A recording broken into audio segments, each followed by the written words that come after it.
দক্ষিণ সুরমায় নকল স্বর্ণ প্রতারকরা বেপরোয়া হয়ে উঠেছে। সাধারণ নিরীহ রিকশা ও অটোরিকশার যাত্রীদেরকে বিভিন্নভাবে প্রলোভন দেখিয়ে আসল স্বর্ণের আদলে তৈরি নকল স্বর্ণ দিয়ে টাকা হাতিয়ে নিয়ে চম্পট দেয় প্রতারকরা। প্রতিনিয়ত এভাবে মারাত্মক ক্ষতির সম্মুখীন হতে হয় সাধারণ যাত্রী ও পথচারীদের। প্রতারকরা নিরীহ মহিলাদেরকে টার্গেট করে বেশি। সহজ সরল মহিলারা প্রতারকদের ফাঁদে পড়ে অনেকেই নিঃস্ব হয়েছেন। জানা যায়, চলতি মাসের 10 তারিখ ফেঞ্চুগঞ্জ থেকে সকালবেলা এক ফল ব্যবসায়ী নগরীর কদমতলী ফল মার্কেটে আসেন পাইকারি ফল কেনার জন্য। হুমায়ুন রশিদ চত্বরে গাড়ি থেকে নেমে কদমতলীর উদ্দেশ্যে হাঁটা শুরু করলে একটি রিকশার ড্রাইভার তাকে কদমতলী নিয়ে যাবে বলে জানালে তিনি যাবেন না বলে জানান। রিকশার ড্রাইভার নাছোড়বান্দা হয়ে ওই ব্যবসায়ীকে তার রিকশায় তুলেন এবং একটু পরেই কাগজে মোড়ানো একটি প্যাকেট দিয়ে বলেন যে এতে কি লেখা আছে দেখেন। ব্যবসায়ী সরল মনে প্যাকেট হাতে নিয়ে দেখেন যে এতে একটি চিঠি ও একটি পুতলা রয়েছে। তিনি চিঠিটি পড়ে দেখেন যে এতে লেখা রয়েছে পুতলাতে স্বর্ণ রয়েছে, সেটা ভেঙে বিয়েতে কাজে লাগিও।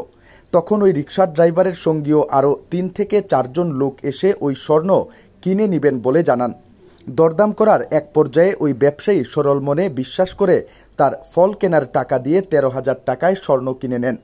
পরবর্তীতে অন্য জায়গায় নিয়ে গেলে দেখা যায় যে ওই স্বর্ণ ছিল নকল। এ বিষয়ে ওই ব্যবসায়ী পরের দিন একই জায়গায় আসলে ওই রিকশার ড্রাইভারের খোঁজ নিলে সঙ্গীয় কয়েকজন সহ তাকে পাওয়া যায়।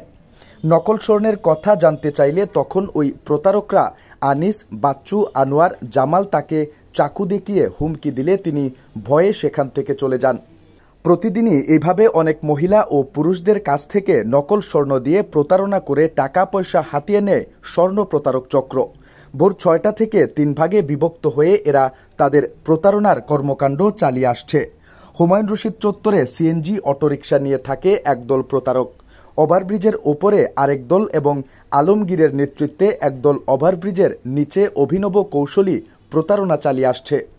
র্যাব পুলিশ ও গোয়েন্দা পুলিশের অভিযানে একাধিকবার এদেরকে আটক করলেও আইনের ফাঁক দিয়ে তারা বেরিয়ে এসে পুনরায় প্রতারণা শুরু করে। প্রতারক চক্রের মূল হোতা আনিস ও আনোয়ার, এদের সঙ্গীও জসিম, রাজ্জাক, শুক্কুর, জামাল সহ আরও কয়েকজন রয়েছেন। আলমগীর, আনিস, শুক্কুর ও জামাল কদমতলী ফেরিঘাটের একটি কলোনিতে বসবাস করে আসছে। জসিম ও রাজ্জাক তারা আপন 2 ভাই ফেঞ্চুগঞ্জ রোডের একটি কলোনিতে বসবাস করে আসছে। খোকন নামের আরেক প্রতারক মমিনখোলায় বসবাস করে আসছে।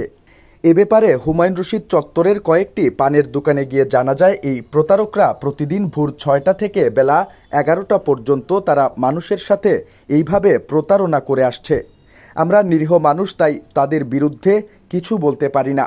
এরা স্থানীয় প্রভাবশালীদের ও দক্ষিণ সুরমা পুলিশ ফাঁড়িকে ম্যানেজ করে তাদের এই অপরাধ কর্মকাণ্ড চালায়। এরা কোনো কোনো সময় সিএনজি অটোরিকশায় যাত্রী বেশে থাকে এবং যাত্রীদেরকে স্প্রে দিয়ে অচেতন করে মালামাল নিয়ে চলে যায়। আনিস, খোকন তাদের বাসায় বিপুল স্প্রে রয়েছে। তারা 2 দিন আগে শিববাড়ির এক ব্যবসায়ীর ওপর স্প্রে দিয়ে অজ্ঞান করে ব্যবসায়ীর নিকট থেকে অনেক টাকা ছিনিয়ে নেয়। পরবর্তীতে কয়েকজন মানুষের সহযোগিতায় পরের দিন আনিস ও খোকন ওই ব্যবসায়ীর টাকা ফেরত দিয়েছে বলে জানা যায়। এ ব্যাপারে দক্ষিণ সুরমা থানার ভারপ্রাপ্ত কর্মকর্তা আবুল হোসেনের সাথে কথা বললে তিনি জানান, গত কয়েকদিন আগে আমরা অভিযান পরিচালনা করে নকল স্বর্ণ প্রতারক চক্রের কয়েকজনকে আটক করেছি। আমরা আগামীকাল আবার এদের বিরুদ্ধে অভিযান পরিচালনা করব। অপরাধ নির্মূলে আমাদের অভিযান অব্যাহত থাকবে।